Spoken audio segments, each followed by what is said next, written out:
this one's a really quick one because my camera cut out halfway. For the last few days I've been working long shifts, so by the time I've got in I haven't had time to make a video. So this is day 7 and day 8 rolled into one, but day 8 I may have to come revisit and redo it. I'll pick up some more hats during the week or during this month and redo day 8, because me not being tech savvy, I'm literally just learning how to do all this stuff.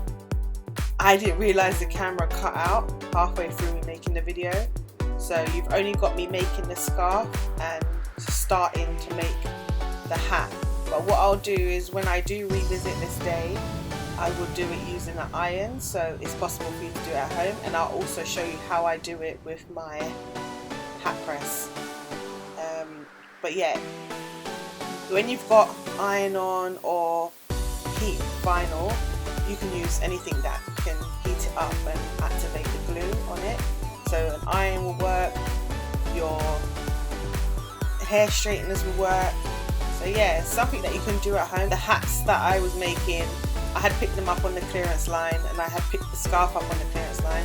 It says £6, but I actually paid, I think it was like I have to work it out. I know it was half price and then it had 25% off on top. Sorry for the lack of video, and I will revisit day 8 very soon. Thanks for watching.